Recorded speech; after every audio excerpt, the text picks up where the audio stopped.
Hey y'all, this is Ratter Tatter. Hey y'all. This is Triple. And it is late. Yep. We are tired. A little bit. But we decided, screw it, we're gonna play some more Purrfect Date, because we want to see more kitties. Banjo's looking at me like I'm insane. I'm thinking some research. All right. What do you think? Research 1. We haven't done research 1 yet? That's weird. It just unlocked. You would think that would be first. It just unlocked, Stephanie. Oh my god. Professor has assigned me to work on a special subject. What do you mean by that? Weird. About to find out. Ms. Crunkle, I have a very important job for you today. It's quite a tricky one. But you've proven yourself to be very capable, and I'm certain you can handle it. Follow me! I have a little lady I'd like you to meet. Ooh, little lady. The professor leads me to the research lab in the forest, but instead of going in, he takes me to an area around the back. What? This is our brave little nugget, Ravenpaw. It's like Ravenclaw from the Harry Potters. Ha! She has to be isolated over here, don't you, Missy? I wonder if this is our final question mark date. The professor reaches into the cage, which is stood on a table, and picks up the tiny black cat that's sleeping inside. Oh! She's a good girl, aren't you? We keep her here away from the others because the poor thing is very unwell. Super rabies! Can you see the nasty rash? Super rabies. I wonder if this is the one that went missing that Miss Trixie was talking about. Possibly. Professor Popper holds... I was about to do Dr. Feelgood. Professor Popper holds out one of the cat's paws for me to inspect. It's red and swollen. Ravenpaw looks at me with a big watery eyes. One blue, one brown. Brown eye. They're probably watering because of the medication she's on. Gross. But it makes her look as if she's pleading with me. Maybe she is pleading with you. She doesn't seem to be able to eat without assistance either. Poor thing. We've been treating her as best we can, but I'm not sure if she'll make it. Perhaps not even to the end of the week. I've been feeding her baby bird style. I chew up the food and spit it on her face. It's really sad. The professor lets out a sad sigh. I have my fingers crossed, though. We don't give up on any of these cats, do we, Ravenpaw? Meow. No, we don't. We're gonna try and get you all better. She's such a pretty cat. Her eyes are 2 different colors, aren't they? She's a very pretty cat, indeed, and she knows it, too. You can tell. You know what a pretty thing you are, don't you? Mew. I reach out to stroke Ravenpaw, but she struggles away from my hand. She's a little bitch, though. I think we've kept Grumpy Pants here awake for long enough. Poor thing. He puts it gently back into the cage and locks it shut. Ravenpaw seems to fall asleep instantly. I hope I didn't distress her. You probably did, Miss Crunkle, but she's usually very wary of humans in general. When I first found the poor thing on the beach, she almost scratched my eyes out, in spite of the terrible, fragile state she was in. The professor smiles at that lovely memory. Yeah, okay. It was a good day. Pleasant. I have 2 glass eyes. Such a little trooper. She was half dead at first. Now she's half alive, which still means she's half dead. That is an improvement. She's gotten a lot better since then. I honestly wouldn't be surprised to see her pull through this. I do hope so, Professor. Quite. That was a good contribution. Now, the reason I brought you here is because, regrettably, I won't be able to see to Ravenpaw personally any longer. It's a pity, as she's used to me now, but there's nothing for it. I've been given an extra workload recently, and I need to share out a few of my odd jobs to accommodate it. I thought you'd be the ideal person to look after Ravenpaw for me. I'm taken aback that the professor has trusted me with such responsibility. It's quite flattering until I remember that he doesn't have much choice. Me being the only assistant on the island.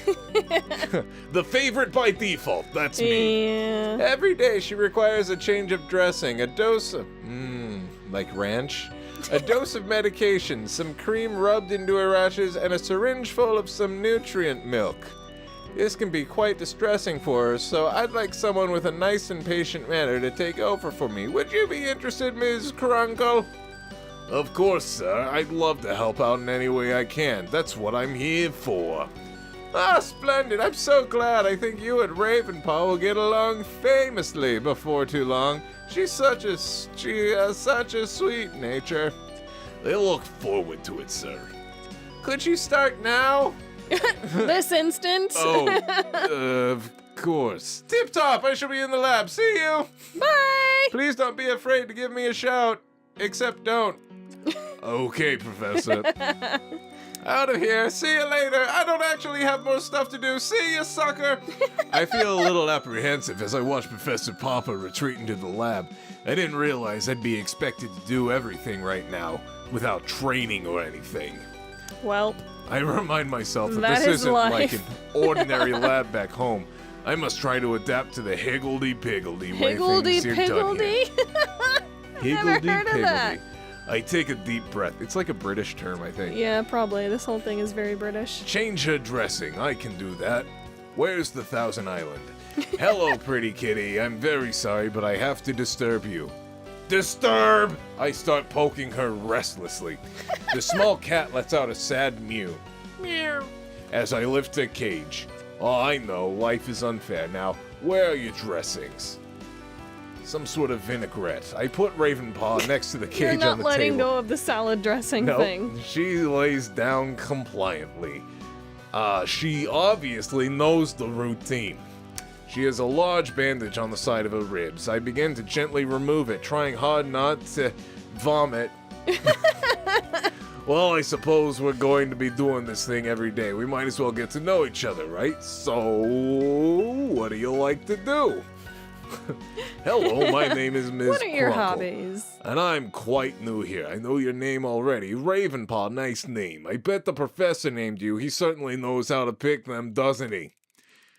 The cat tenses as I remove the last of the plaster and reveal a scar on the patch of a bare skin where the professor has shaved her for surgery. Oh dear, that scar looks very tender. I should clean it, is that right? Ravenpaw? Let me look. Answer me, you stupid.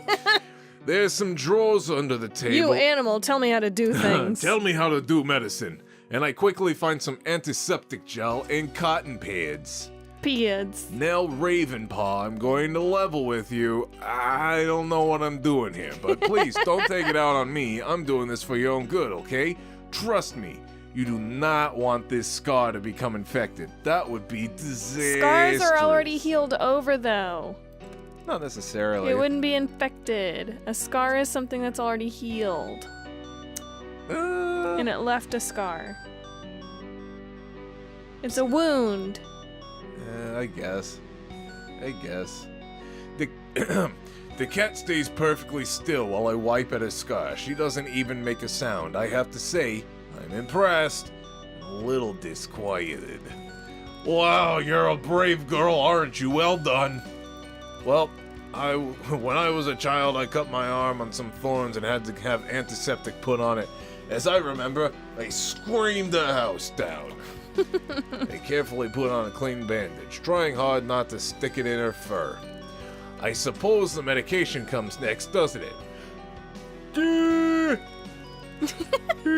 Someone's getting sleepy, buddy. Maybe. I look through the drawers and find a box of pre-filled syringes called CATATONIC.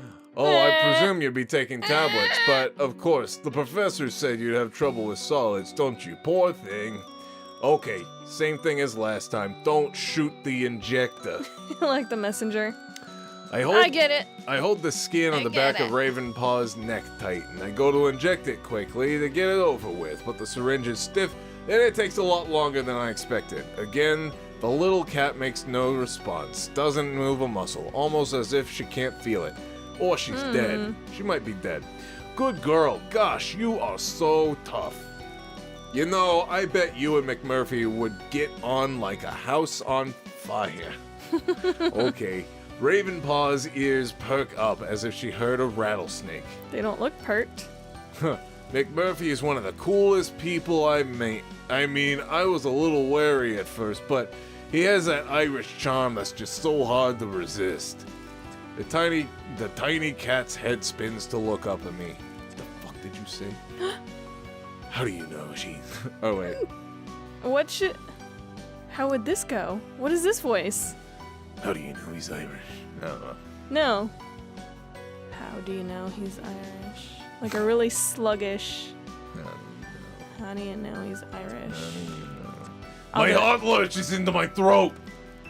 Have you got it? You have, haven't you? You're sick. You've got... Go on, get down with the sickness! I have a million questions running through my head, like why the fuck can you speak? Listen to me, human. You must help me. Well, I'm trying. I suddenly jolt to my senses. I'm trying to help you, you dumb, big dumb, stupid dumb. Please, don't use the cream on me. It burns. It has given me these red patches. I know it hurts, but I have to rub it into your wounds. Those red patches will get dry and itchy and even infected. No, please. I beg you, human. That stuff doesn't help. It doesn't. It hurts. Banjo's sleeping against the soundproofing foam. Good for Banjo. It's cute. I know it feels that way, but it's helping you, I promise. No, it isn't. The professor has been It's not helping. The professor has been caring for you so thoroughly. The professor has been caring for you so thoroughly. The professor has been caring for you so thoroughly since he found you. I get the sack if your treatment went downhill now. That man has only ever hurt me. Oh shit. I'm taken aback. The professor cares for you very much and only wants you to get better. The cat turns her face away as if she's given up hope. It pulls at my heartstrings and I pause for a moment. We're gonna stop it. We know the cream doesn't work. It made Sox's wound get worse. This is a true statement. We're gonna stop it. Okay, I'm taking a big leap here. I'm going to give you 5 days without this cream. And if I see any deterioration in your condition, it's back to a strict regimen for you, Missy, and no complaints. Deal? Thank you, human. Well. Yay! Ooh. Secret desires. Research 3. And, oh man, do we ever get any more secrets? Like, we got the pirates one. Yeah. Go to extras, see if we have anything. It usually says when something is unlocked. Yeah, nothing else has happened. Ah. How do you get these to happen, people? Tell us. We want to know. We want more extra things, not just pirates. Well, it's a tiny bit earlier, but the last few episodes have run been long. A little bit long, so it's about that time. It's about that time. So, if you liked this episode of Purrfect Date, be sure to like, comment, subscribe, share with your friends, and give us a like and comment on the video and share with your friends. And all the things. And subscribe. And be sure to comment. Follow us on Facebook. And like and subscribe. Follow us on Facebook, Twitter, and Instagram at Vidya. And be sure to sleep tight. And don't let those medical treatments bite. Yeah, that ointment is bad news. That's bad news bears. Banjo is snoring. Yeah, he is very much snoring over there. I can hear it. It's weird too because like the way that he's sleeping, his eyes are still slightly open and it's really kind of creepy. Kind of creepy. Ooh.